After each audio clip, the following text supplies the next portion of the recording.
ओम शांति। आज के वरदान, बाप दादा के वरदान अपने प्यारे बच्चों के प्रति। डेट 8 मई 2025। वरदान है, सर्व गुणों के अनुभव द्वारा बाप को प्रत्यक्ष करने वाले अनुभवी मूर्त भव। सर्व गुणों के अनुभवों द्वारा बाप को प्रत्यक्ष करने वाले अनुभवी मूर्त भव। भगवान को, रूहानी बाप को प्रत्यक्षता करना है। कैसे? स्वयं भगवान प्रत्यक्ष हो। भगवान कैसा है? उसमें आकार है क्या? कलर है क्या? शरीर है क्या? नहीं। तो भगवान कैसा है? निराकार रूप में है। वही आया है, कैसे पता चलेगा? हम कह सकते हैं कि भगवान शांति का सागर है, सुख का सागर है, आनंद का सागर है। गायन, वर्णन, भजन कर सकते हैं, लेकिन भगवान कैसा है? निराकार है। उनके पास शक्तियां हैं। वो शक्तियां द्वारा ही हम उनको अनुभव कर सकते हैं और दूसरों को अनुभव करा सकते हैं। प्रत्यक्ष माना एज इट इज, उनके बारे में और कोई कहना नहीं। खुद उनके द्वारा हमको भी अनुभव हो, आगे वालों को भी अनुभव हो। यहाँ साक्षात्कार का भी बात नहीं। सिख लोगों को गुरु नानक का साक्षात्कार हुआ, हनुमान के भक्तों को हनुमान का साक्षात्कार हुआ, ऐसा नहीं। बाबा जैसा है वैसे, लेकिन प्रत्यक्षता का आधार क्या है? जब आप विश्व कल्याण के लिए निमित्त होकर बैठते हो, वहां आत्मा बैठी है और अपने मन बुद्धि रूपी साधन आपने भगवान के हाथ में दिया है। तो आपके द्वारा भगवान की शक्ति बाहर जाता है ना? आत्मा द्वारा, मन बुद्धि द्वारा और शरीर के माध्यम द्वारा वो बाहर जा रहा है। इसका मतलब आपको अनुभव होता है। जैसे कि पाइप के द्वारा पानी जाता है, ठंडी पानी हो या गर्म पानी हो, पाइप तो अनुभव, पाइप साधन होने के कारण उसको अनुभव तो जरूर होगा। तो उस समय सिर्फ आप अपने मन बुद्धि को भगवान के हाथ में देने के कारण भगवान आपके द्वारा वो शक्ति, आप साधन बन जाते हो बस। वो जो एनर्जी वहां से पास हो रहा है उसका अनुभव आपको होने लगता है। लेकिन यहां बाबा कहते हैं अनुभवी मूर्त बनो। अनुभव भी हो, मूर्त भी हो। कभी कभी बाबा का ज्ञान इतना हम गहराई में जाते हैं, थोड़ा कन्फ्यूजन भी होता है। अनुभव करना है तो कर्म करना चाहिए, कर्म का फल आना चाहिए, फल के साथ कनेक्ट होना चाहिए। कर्मों के फल के साथ कनेक्ट होने के बाद जो फीलिंग होता है, दैट्स अनुभव। मूर्त क्या है? जो कुछ भी नहीं करता है, सिर्फ एक स्टैच्यू के रूप में रहता है, साधन के रूप में रहता है, वो है मूर्त। यहां बाबा कहते अनुभव भी करो, मूर्त भी करो। मूर्त खुद करता, कुछ करता नहीं है। अनुभव करना है तो आत्मा को कुछ करना पड़ता है। तो क्या करे? अनुभव करे कि मूर्ति बने? राइट, यहाँ कन्फ्यूजन होता है। तो बाबा क्या कहते हैं, बच्चे देखो, आप भगवान के साथ कनेक्ट हो गए। भगवान आपके द्वारा जो शक्ति दे रहा है उसमें अनुभवी बनो। जो फ्लो हो रहा है उसमें अनुभवी बनो। मूर्ति किसमें बनना है? भगवान अपने शक्ति को किसको दे रहा है उसमें मूर्ति बनो। आपके द्वारा शक्ति कहां जाकर पहुंच रहा है? कोई भक्त आत्मा को या ज्ञानी को, पंच तत्वों को, जहां युद्ध चल रहा है वहां, जहां भी हो, उससे आपको कुछ लेना देना नहीं। बाबा का ऐसे डायरेक्शन नहीं दे सकते बाबा, हम जो योग पर बैठे हैं ना उस पेशेंट को जाकर पहुंचाओ, तब आप मूर्त नहीं बनते हैं ना। आपने बाबा को कंडीशन डाल दिया, जहां इंडिया पाकिस्तान का युद्ध हो रहा है वहां नहीं, उसमें मूर्त बन जाओ। किनको कितना कब कैसे देना है वो भगवान डिसाइड करेगा। कितना वॉल्यूम में जाना चाहिए, किस विधि से जाना चाहिए, वो भगवान डिसाइड करेगा, वो आपका काम नहीं है। आपका काम क्या है, भगवान से आप जुड़े हुए कि नहीं, कैसे पता चलेगा? अनुभव द्वारा, राइट। इसीलिए अपने मन बुद्धि को ऐसे भगवान के हाथ में दे देना, भगवान आपको यूज कर रहा है ऐसी फीलिंग होना चाहिए। तो बाबा कहते सर्व गुणों का अनुभव। आपको मालूम है सभी लोगों को सारे वैरायटी का भोजन अच्छा नहीं लगता है। किसी को तीखा अच्छा लगता है, किसी को स्वीट अच्छा लगता है ना। तो वैसे ही अब कोई एक आत्मा को उसकी तरफ अटेंशन रखिए, उसको शांति चाहिए, बस बाकी का गुण उसको जरूरत नहीं है। जब यूनिवर्सल विश्व के लिए अपने मन को रखते हो, वहां सर्व गुण चाहिए। तो उसके लिए अपने मन को परम धाम में रखते हुए सभी को देने के लिए संकल्प करना। बाबा को कहना, बाबा जड़ चैतन्य सारे चीजों को दे दो और मुझे साधन के रूप में यूज करो। बाबा यूज कर रहा है, कैसे पता चलेगा? कि आपके साधन द्वारा वो शक्ति फ्लो हो रहा है, हो रहा है, बढ़ रहा है। बाबा यूज कर रहा है, किसको दे रहा है उससे आपको कुछ लेना देना नहीं है। तो ऐसे ही बाबा कहते हैं, बच्चे कुछ कलर को मत देखना, किरणों को मत देखना, जो शक्ति फ्लो हो रहा है उसका अनुभवी बनना। और आगे भी ये मत देखना तीनों लोगों को मैं देख रहा हूं, कहां भी जाकर मैं वहां को विजन, जैसे कि मिसाइल गिरा है, वो देखने का जरूरत नहीं है। सिर्फ बाबा यूज कर रहा है कि नहीं, सिर्फ वहां अटेंशन रखना। जो बाप के गुण गाते हो उन सर्व गुणों के अनुभवी। बाबा का गुण गाते हैं ना, बस शांति का सागर है, सुख का सागर है, आनंद का सागर है। अनुभवी बनो। अनुभव कब होता है? उस गुण के साथ आत्मा कनेक्ट होती है।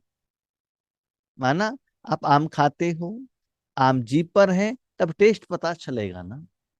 ऐसे ही भगवान आपको साधन के रूप में यूज करेगा, तब भगवान के सर्व गुणों का, शक्तियों का अनुभव आपको होगा। जैसे बाप आनंद का सागर है, तो उसी आनंद के सागर में लहराते रहो। कैसे? मैं आनंद के सागर के अंदर में हूं ऐसा नहीं, नो। आपको सिर्फ आपको अनुभव हुआ ना, लेकिन आपके द्वारा सभी को मिलना चाहिए। तब क्या होगा? जैसे आप जानते हैं, अपने हाथों द्वारा बर्तन मांजते हैं, बर्तन भी क्लीन होगा, आपका हाथ भी क्लीन होगा ना। ऐसे ही आप सर्वों को दुख दूर दूर करने के लिए निमित्त बनो, आपको भी अनुभव होगा, उनकी समस्या का समाधान भी मिल जाएगा। जो भी संपर्क में आए उसे आनंद, प्रेम, सुख, सब गुणों की अनुभूति कराओ। आपके घर में कोई दोपहर में आता है, तो धूप का टाइम है, आप पूछते हो आपको क्या दे?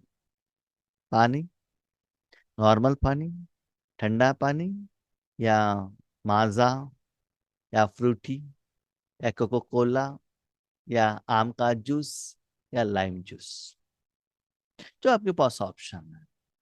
ठीक है, उन्होंने कुछ बताया, एक तो आपको उसको बनाना पड़ेगा, नहीं तो जहां है वहां से लेकर आके उनके हाथ में देना पड़ेगा। उन्होंने ठंडा पानी पूछा, आप फ्रिज में जाकर फ्रिज से अपने हाथ द्वारा उसको टच करके, बॉटल हो या ग्लास हो, उसको लेकर आके उनके हाथ में देना पड़ेगा ना। ऑन दी वे हाथ में आप टच करने के कारण उस ठंडी का एहसास आपको होता है ना। पानी तो वो पी रहा है, पानी का टेस्ट उनको पता चलता है, जिस जूस का टेस्ट उनको पता चलता है, लेकिन उसमें जो गुण है आपके साधन द्वारा आने के कारण उसका अनुभव भी आपको होता है ना। ऐसे ही विश्व में सारे आत्माओं को शांति, सुख, आनंद, प्यार, प्रेम, खुशी देने के लिए आप निमित्त बनते हो। तो बाबा कहते हैं उन आत्माओं को अनुभूति होता है, उनको अनुभूति होता है, अनुभव आपको होता है। What is the difference between अनुभव एंड अनुभूति?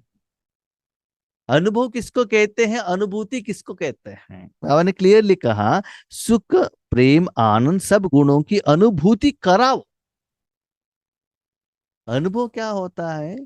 कर्मों के फल के साथ आप कनेक्ट हो गए, आप बाबा के साथ कनेक्ट हो, जो आपको फीलिंग होता है दैट इज अनुभव। अब बाबा के साथ कनेक्ट हो, जिसमें जो गुण है, जो आपको फीलिंग होता है दैट इज अनुभव। अनुभूति क्या है? आगे वालों को प्रेम के साथ वो कनेक्टेड है, लेकिन वो भगवान से कनेक्टेड नहीं है। भगवान से आप कनेक्टेड हो, आपके द्वारा उसको जो एक्सपीरियंस होता है उसका फल है अनुभूति। जैसे आपके घर में योगेश भाई आ गए, उनके लिए आपने बहुत अच्छा आमला करा के रख दिया, काट दिया। आपके आगे योगेश भाई डाइनिंग टेबल पर बैठे हैं, अब सोफा पर बैठे हैं, बात करते हुए योगेश भाई ने आम खाते ऐसे कर लिया, तब आपको पता चला कि ये आम खट्टा है। आम के साथ योगेश भाई कनेक्टेड है, आप नहीं हो। ठीक है, तो कनेक्ट होने के कारण उसमें जो खट्टा है उसका अनुभव योगेश भाई को हुआ। योगेश भाई को जो अनुभव हुआ उसके साथ आप कनेक्ट हो गए, उसको कहते हैं अनुभूति। योगेश भाई का जो अनुभव है उसके साथ आप कनेक्ट हो गए, उसको कहते हैं अनुभूति। वो अनुभूति क्या है? एक्चुअली जो योगेश भाई को आप देखते हो ना, आपको जो होता है अनुभव और आप उनको कराते हो, तब आपको कहते हैं अनुभूति। शायद ये कंफ्यूजन हो गया होगा, डिटेल में कहेंगे तो पता चलेगा। माना आपके द्वारा अनुभव उनको होता है, तब वो आपको दिल से कहते हैं ना, डेट इज अनुभूति। खुद को होता है अनुभव, आपके अनुभव दूसरों को होता है, तब वो कर्मों का फल मिलता है, दैट इज अनुभूति। तो आज बाबा ने कहा आप भगवान के साथ जुड़कर अनुभव करो, वो शक्तियों को दूसरों को अनुभूति कराओ। ऐसे सर्व गुणों के अनुभवी मूर्त बनो, तो आप द्वारा बाप की सूरत प्रत्यक्ष हो। जब आपको देखते ही उन लोगों को एक शक्तियों का एहसास होगा। बहुत सारे आत्माएं कहते हैं हम जब जूम में आते हैं, दृष्टि लेते हैं, शक्ति फ्लो होने का एहसास हमको होता है। किसी किसी ने कहा मैं बाबा को थैंक यू कहता हूँ। हम सेवा केंद्र पर जाते हैं तो भी हमको अनुभव नहीं होता है, प्रैक्टिकल हम वहां जाते हैं, वहां जो भी आत्माएं रहते हैं उनसे दृष्टि लेंगे तो भी अनुभव नहीं होता है। लेकिन जब जूम में आते हैं, दृष्टि लेते हैं तो अनुभव होता है। जूम में तो हमारे परिवार वाले भी बहुत सारे लोग दृष्टि तो देते हैं, निमित्त बनते हैं, लेकिन कहते हैं सभी लोगों का दृष्टि इतना पावरफुल नहीं रहता है। इसका मतलब जिनकी बल्ब तो सभी है, लेकिन कितना करंट को रिसीव कर रहा है उसके आधार पर रोशनी बाहर जाएगा ना। तो हम कहाँ बैठे, आप कहाँ बैठे, किलोमीटर हिसाब से 100 किलोमीटर, 500 किलो, 1000 किलोमीटर दूर में है, फिर भी वो एनर्जी मिल जाता है। आपको प्रकाश नहीं दिखाई देगा, कलर दिखाई नहीं देगा, लेकिन आप दृष्टि लेंगे, शरीर की तरफ देखेंगे, वो एनर्जी फ्लो होने का एहसास होता है। लेकिन कब होता है? मुझे यहां होना चाहिए कि अंदर से बाबा का एनर्जी बाहर जा रहा है। जब बल्ब तक की रोशनी आकर नहीं पहुंचता है तो रूम में कहा जाएगा? इसीलिए बाबा कहते हैं बच्चे, बाप को प्रत्यक्षता करना माना ऐसे गुण द्वारा तो सदा हो जाता है। कभी कभी किसी को साक्षात्कार होता है तो कल के मुरली में बाबा ने कहा साक्षात्कार से कोई फायदा नहीं है। तो प्रत्यक्षता माना आपके शरीर को देखते ही, आंख को देखते, आपके साथ जुड़ते ही ये सप्त गुणों का अनुभव, चाहे सप्त गुण हो और उनको जो चाहिए शांति सुख, उसका अनुभव उनको हो, तो आपकी सूरत द्वारा वो प्रत्यक्षता होगी। क्योंकि आप महान आत्मा हो, आत्माएं ही परमात्मा को अपने अनुभवी मूर्त से प्रत्यक्ष कर सकते हो। तो बाबा कहते हैं ऐसे करना है तो एक, जब भी योग पर बैठते हैं ना बच्चे, कभी ये लिमिटेशन मत रखना कि बाबा मेरे द्वारा इसको सकाश दो, नहीं, किनको देना है उसमें मूर्त बन जाओ। और बाबा आपको यूज कर रहा है ये फीलिंग के लिए, एनर्जी फ्लो हो रहा है कि नहीं, वो चेक करते रहो। इससे क्या होगा, भगवान का प्रत्यक्षता होगा। आज भगवान आए हैं, आप ज्ञान द्वारा समझा रहे हैं, चित्र द्वारा समझा रहे हैं, कमेंट्री द्वारा समझा रहे हैं, साक्षात्कार द्वारा बाबा उनको पहचान देते हैं, लेकिन अभी एज इट इज प्रत्यक्षता द्वारा उनको अनुभव कराने का समय आया है। इसलिए अनुभवी मूर्त बन। स्लोगन, कारण को निवारण में परिवर्तन कर अशुभ बात को भी शुभ करके उठाओ। आपकी जिंदगी में कुछ कारण आता है, इस कारण से ये नहीं हुआ।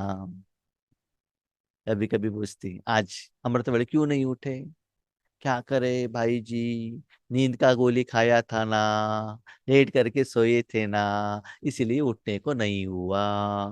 कारण बताते हैं। 4-5 दिन से आप क्यों नहीं क्लास में आए, क्या हो गया था ना, छुट्टी का दिन है ना, बच्चों को माँ के घर में लेकर गए थे, इतना बिजी थे इसलिए नहीं आए। कारण बताते हैं, राइट। उस कारण को निवारण में परिवर्तन करो। यस, मुझे कहाँ भी जाना है, मुझे साधना तो करना ही है।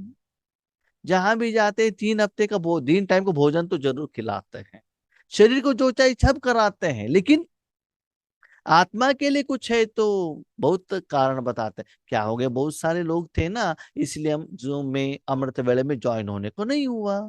कितना भी लोग रहने दीजिए ना, आप उठकर बैठिए, वीडियो ऑन नहीं कीजिएगा, बैठकर योग कर सकते हैं ना। कारण क्यों बताते हैं, कारण बताएंगे तो सारा जिंदगी कारण रहेगा।